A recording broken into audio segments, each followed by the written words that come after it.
Hey, everybody, this is Clark, and I'm going to talk about our standard project structure, Countable today. This is our Countable Modern Django repo. Um, it's kind of just an example of a typical project structure at Countable. First thing I'll point out is all these standard folders and files that every project at Countable should have. Typically, we have a folder called front end with the front end application, and the app will be separated into an API and a front end. So this would be like a React app, or maybe a Vue app or Nuxt. And then this is a Nginx proxy, which makes it so that both of these components, the front end and the back end API, can run on the same port. So we don't need to worry about which port is which. And then lastly, this web folder here corresponds to the API, and that's going to typically be with Django. It could be with Node.js. Gitignore is a file that most projects have that just has a list of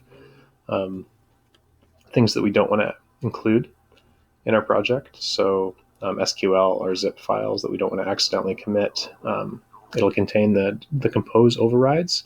So that's the only file that contains local config in Countable projects by design, and all those are centralized. Every difference from between environments is centralized in this one file. So below that we have, it's going to refresh. We have some templates here. You'll see dc.dev.yml, dc.prod.yml, and dc.stage.yml. Those are all examples that we could use for different environments for configuring Docker Compose.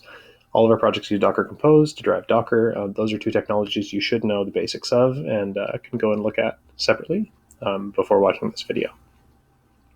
So any Countable project should have a README file.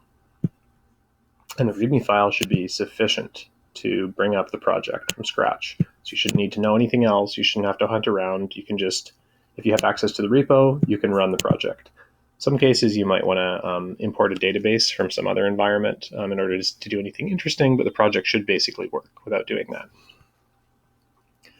And then in the README file, the only command you should ideally need to run to get a working environment is Docker Compose up.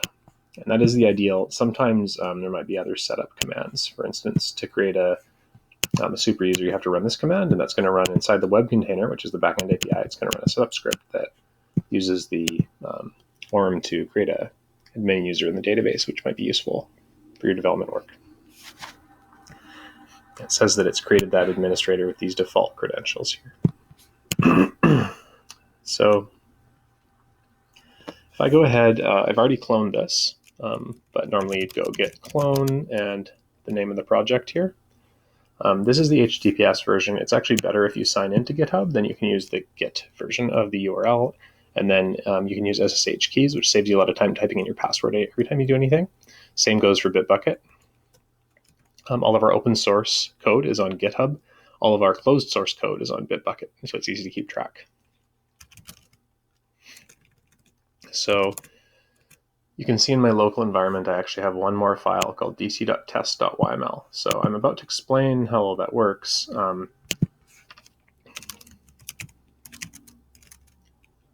just going to remove this file. So this file is in the gitignore, or it should be.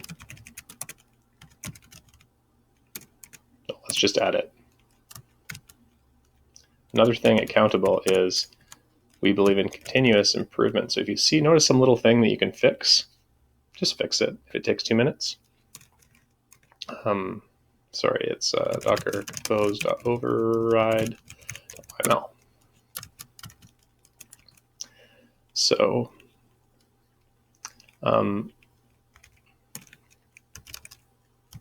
if I'm setting up a dev environment, I'm going to copy dc.dev.yml, dockercompose.override.yml. What that's going to do is set up this dev environment, and I actually just noticed something. This step is necessary to get running, but it's not in our README, so that actually goes against my earlier assertion. So that's another thing that I should really fix here.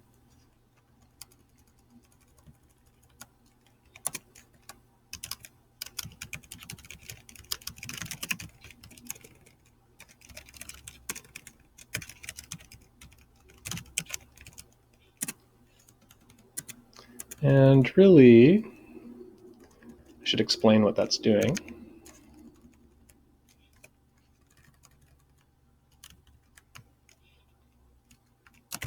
Install the default developer configuration.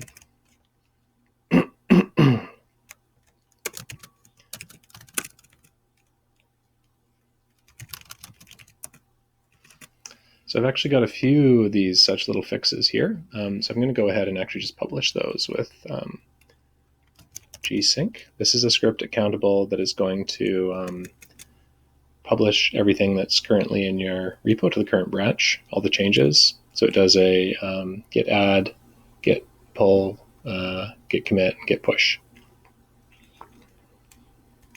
However, because this adds everything, I'm just going to have a quick look, see if everything looks right. Looks okay, so I'll do gsync.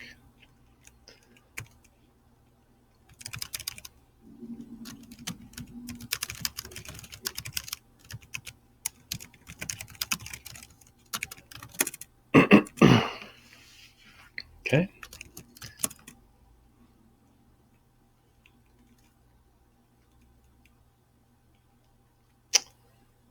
And looks like I'm just going to do that after, because I didn't follow my own advice and use the SSH key version of this. So regardless, anyway, it's that's committed. So back to our file structure here. What I've done is I've copied dc.dev.yml over docker compose.override.yml.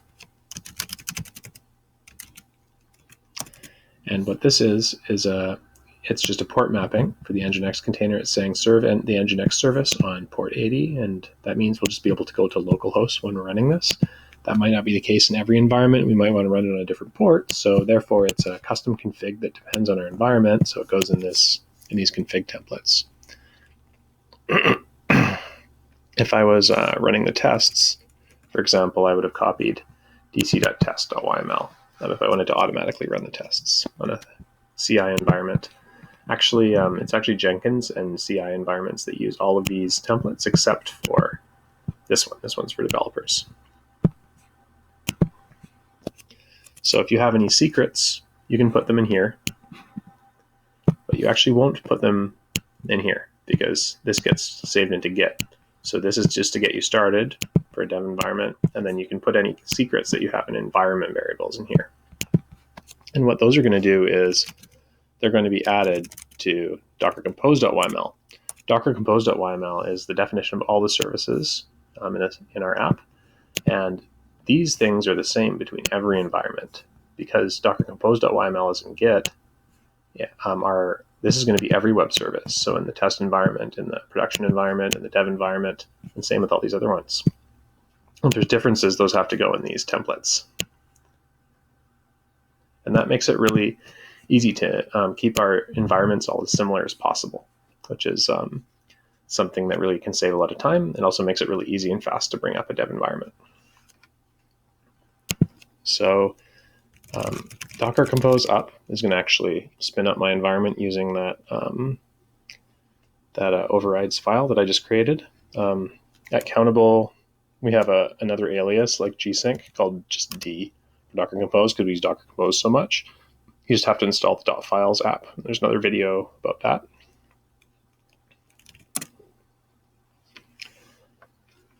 So what Docker Compose up does is it creates a new container for each service.